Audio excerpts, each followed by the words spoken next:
Hi అండి. ఒక pen ఉంటే చాలు సూదిలో దారం ఎక్కించడం చాలా ఈజీ. చూస్తే మీరే ఆశ్చర్యపోతారు. వీడియోని ఎక్కడ కూడా స్కిప్ చేయకుండా చివరి వరకు చూడండి. హాయ్ అండి, నమస్తే. నేను Jhansi. Welcome to our channel, all in one channel. ఎలా ఉన్నారండి? అందరూ బాగున్నారా? నేనైతే చాలా బాగున్నాను. మీరు కూడా చాలా చాలా బాగుండాలని మనస్ఫూర్తిగా కోరుకుంటున్నాను. ఈరోజు అందరికీ యూజ్ అయ్యే అద్భుతమైన బ్రహ్మాండమైన కిచెన్ టిప్స్ మీ ముందుకు తీసుకొచ్చేసానండి. వీడియోని ఎక్కడ కూడా స్కిప్ చేయకుండా చివరి వరకు చూడండి. ఇంకా లేట్ చేయకుండా వీడియోలోకి అయితే వెళ్ళిపోదాం. చిన్న రిక్వెస్ట్ అండి, ఫస్ట్ టైం మన ఛానల్ ఎవరైనా చూస్తుంటే ప్లీజ్ అండి, ప్రీవియస్ వీడియో చూసి మీకు నచ్చితేనే ఛానల్ని సబ్స్క్రైబ్ చేసుకోండి. ఇంతవరకు మన ఛానల్ ఎంతగానో ఆదరించి సపోర్ట్ చేసి సబ్స్క్రైబ్ చేస్తున్న ప్రతి ఒక్కరికి కూడా చాలా చాలా థ్యాంక్స్ అండి.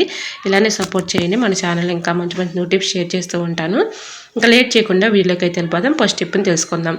ఇలా పాతవి ఓల్డ్వి ఉంటాయి కదండి, టూత్ బ్రష్లు, మనం యూజ్ చేయని టూత్ బ్రష్లు తీసుకుని ఈ విధంగా రెండు కూడా ఇలా రివర్స్లో పెట్టేసి ఒక రబ్బర్ బ్యాండ్ వేసేసి ఈ విధంగా చక్కగా మనం విండోస్ దగ్గర ఉన్నటువంటి ఇలాంటివి చక్కగా క్లీన్ చేసుకోవడానికి చాలా చక్కగా యూజ్ అవుతుందండి. మనం చేతితో క్లీన్ చేస్తే అదంతా కూడా డస్ట్ అనేది పోదు కదండి. ఈ విధంగా చక్కగా క్లీన్ చేసుకోవడానికి చాలా చక్కగా వర్క్ అవుతుంది. సో మనం ఇలాగ పడేసే వాటితో ఈజీగా ఇంట్లో ఉన్నటువంటి డస్ట్ని అయితే క్లీన్ చేసుకోవచ్చండి. సో యూజ్ అవుతుంది అనుకుంటే తప్పకుండా ట్రై చేయండి, చాలా బాగా వర్క్ అవుతుంది. ఇంకా నెక్స్ట్ టిప్ని తెలుసుకుందామండి. మిక్సీ జారు మనం ఇలా మార్నింగ్ లేచిన దగ్గర నుంచి మిక్సీ జార్లో ఏదో ఒకటి పడుతూ ఉంటాం కదండి, చట్నీలు కానీ మసాలాలు కానీ. ఒక్కోసారి మనకి వాచర్ లూజ్ అయిపోయి ఇలా లూజ్గా ఉంటుంది కదండి, మనం మసాలాలు పట్టినా అలానే చట్నీలు పట్టినా పైకి చిందేస్తూ ఉంటుంది. అటువంటి ఇబ్బంది లేకుండా, అది లూజ్గా లేకుండా ఉండాలంటే ఈ చిన్న టిప్ని ట్రై చేయండి. మీ దగ్గర పెద్ద రబ్బర్ బ్యాండ్ ఉంటే పెద్దదైతే వేసుకోవచ్చండి. అలానే చిన్నవి రబ్బర్ బ్యాండ్స్ ఉంటే ఈ విధంగా మూతకి వేసేసి ఇలా పెట్టేసుకున్నాం అనుకోండి, మనం చట్నీ పట్టుకున్నా అలానే ఏదన్నా మసాలాలు పట్టుకున్నా కూడా పైకి చిందేయకుండా చక్కగా టైట్గా ఉంటుంది. కాబట్టి మూత మనకి ఎటువంటి ప్రాబ్లం అయితే ఉండదండి. ట్రై చేయండి.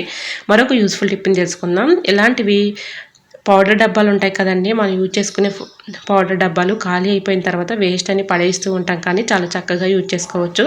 ఇలాంటి పౌడర్ డబ్బాలని మనం చక్కగా చపాతీ చేసుకునేటప్పుడు చపాతీ పిండిని ఇలా గోధుమ పిండిని ఇందులో వేసేసుకొని చక్కగా చపాతీ చేసుకునేటప్పుడు మనం అస్తమానం చేతితో వేసుకునే పని లేకుండా పౌడర్ డబ్బాలో వేసేసుకొని ఈ విధంగా చపాతీ చేసుకోవచ్చు.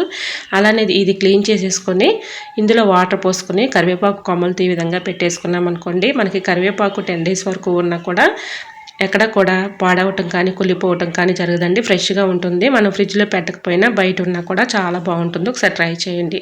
మరొక యూస్ఫుల్ టిప్ని తెలుసుకుందాం. ఇలాంటివి కప్స్ ఉంటాయి కదండి, కప్స్ కానీ మనం ఏదైనా గ్లాసుల్లో వాటర్ కానీ ఆయిల్ కానీ ఇలాగ పోస్తూ ఉంటాం కదా, ఇలా పోసేటప్పుడు కింద పోతూ ఉంటాయి కదండి, కింద ఒలికిపోకుండా ఉండాలంటే ఈ చిన్న టిప్ని ట్రై చేయండి. చాలా బాగా వర్క్ అవుతుంది. మనం ఇందులో టీ కానీ పాలు కానీ అలానే వాటర్ కానీ ఆయిల్ కానీ ఇలా పోసేటప్పుడు కింద పోతూ ఉంటాయి. అటువంటి ఇబ్బంది లేకుండా ఉండాలంటే ఒక స్పూన్ ఈ విధంగా పెట్టేసామనుకోండి, చక్కగా మనకి కింద పోకుండా ఉంటాయండి. మన పని ఈజీ అయిపోతుంది. సో మనం ఎక్కువగా కష్టపడే పని లేకుండా ఈ చిన్న ట్రిక్ని ట్రై చేశారంటే చాలా చక్కగా వర్క్ అవుతుందండి. ఇలా ఈసారి మీరు ఏదైనా మిల్క్ కానీ పాలు కానీ ఇలా ఆయిల్ కానీ ఉంచేటప్పుడు ఒక స్పూన్ ఈ విధంగా పెట్టేసి పోసారనుకోండి, కింద పోకుండా ఉంటాయి. ట్రై చేయండి ఫ్రెండ్స్. ఇంకా నెక్స్ట్ టిప్ని తెలుసుకుందాం. ఇలాంటి బాక్సెస్ ఎందుకు పనికిరావని పడేస్తూ ఉంటాం, కానీ చాలా చక్కగా యూజ్ చేసుకోవచ్చండి. ఇలాంటివి ప్లాస్టిక్వి ఉంటాయి కదండి, మనం జ్యూస్ తెచ్చుకున్న ఐస్ క్రీమ్ తెచ్చుకున్న ఇలాంటివి కప్స్ కూడా వస్తూ ఉంటాయి కదా. ఒక కప్పుని తీసుకున్నానండి. అలానే ఇలాంటి బాక్సెస్ మనం ఏదైనా కొన్నప్పుడు వస్తూ ఉంటాయి కదా, అలాంటి బాక్స్ని తీసుకున్నానండి. ఇక్కడ నేను ఇలాగా ఆ కప్పునైతే ఇలా సగానికి కట్ చేసేసుకున్నాను. కట్ చేసేసుకుని ఇక్కడ ఇలా బాక్స్ పైన ఇలా రౌండ్గా పెన్ను పెట్టి ఇలా మార్కింగ్ చేసుకున్నాను. ఇది ఎందుకు యూజ్ అవుతుందంటే, మనం స్పూన్స్ అక్కడ ఇక్కడ పెట్టేస్తూ ఉంటాము, అవసరానికి ఒక్కటి కూడా కనిపించదు కదండి, హడావుల్లో మనం అటు ఇటు ఎతుకుతూ ఉంటాము. ఇలా బాక్స్లో ఇలా హోల్ పెట్టేసి ఆ కప్పుని ఈ విధంగా పెట్టేసుకుని స్పూన్ పెట్టుకున్నాం అనుకోండి, స్పూన్స్ చక్కగా మనకు అవసరానికి యూజ్ చేసుకోవచ్చు. మరొక యూస్ఫుల్ టిప్ తెలుసుకునే ముందు చిన్న రిక్వెస్ట్ అండి, ఫస్ట్ టైం మన ఛానల్ ఎవరైనా చూస్తుంటే ప్లీజ్ అండి, ప్రీవియస్ వీడియో చూసి మీకు నచ్చితేనే ఛానల్ని సబ్స్క్రైబ్ చేసుకోండి. ఇంతవరకు మన ఛానల్ ఎంతగానో ఆదరించి సపోర్ట్ చేసిన ప్రతి ఒక్కరికి కూడా చాలా చాలా థ్యాంక్స్ అండి. ఇలానే సపోర్ట్ చేయండి. మన ఛానల్ ఇంకా మంచి మంచి టిప్స్ షేర్ చేస్తూ ఉంటాను. ఇంకా నెక్స్ట్ టిప్ని తెలుసుకుందామండి. చిన్న పెద్ద వయసు తేడా లేకుండా ప్రతి ఒక్కరికి ఇప్పుడు సూదిలో దారి ఎక్కించాలంటే ఒక టాస్క్ లాగా ఉంటుంది కదండి. కళ్ళు కనిపించక చాలా ఇబ్బంది పడిపోతూ ఉంటాము. అటువంటి ఇబ్బంది లేకుండా ఈ చిన్న టిప్ని ట్రై చేశారంటే చాలా సులువుగా ఈజీగా ఎన్ని పేటల దారమైనా ఈజీగా ఎక్కించుకోవచ్చండి. మన ఇంట్లో బూజు దులిపే బూజు కర్ర ఉంటుంది కదండి, ప్లాస్టిక్ బూజు కర్రకు ఉన్నటువంటి థ్రెడ్ని తీసుకొని ఈ విధంగా పెన్నుని ఇలాంటి క్యాప్ ఉన్నది తీసుకోవాలండి. ఇలాగ థ్రెడ్ని దాని లోపలికి పెట్టేసి ఈ విధంగా ప్లాస్టిక్ థ్రెడ్ని పెట్టేసి ఇలా పెన్నుని ఫిక్స్ చేసేసుకున్నాం అనుకోండి, చక్కగా కదలకుండా ఉంటుంది.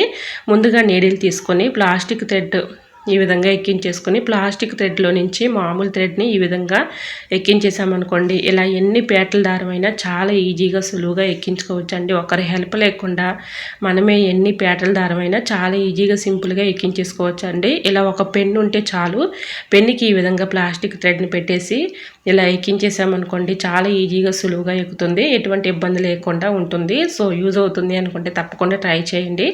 సో మనకి ఇలాగా సూదిలో దారం ఎక్కించాలనేది వీడియోస్ చాలా ఉన్నాయండి మన ఛానల్లో. ఇంట్రెస్ట్ ఉన్న వాళ్ళు తప్పకుండా చూడండి.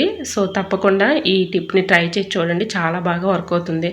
సో మరి మీకు ఈ టిప్స్ ఎలా అనిపించాయో కమెంట్ సెక్షన్లో కమెంట్ చేసి మీకే టిప్స్ కావాలనేది కూడా కమెంట్ చేయండి. వీడియో ఎలా అనిపించిందో కూడా ప్లీజ్ అండి చిన్న కమెంట్ చేయండి ఫ్రెండ్స్. ఓకేనండి, మరికొన్ని టిప్స్తో మళ్ళీ మీ ముందుకు వచ్చేస్తాను. అంతవరకు బాయ్. అందరూ బాగుండాలి, అందులో నేను ఉండాలని ఆశిస్తూ నేను మీ Jhansi. Thanks for watching. Bye bye.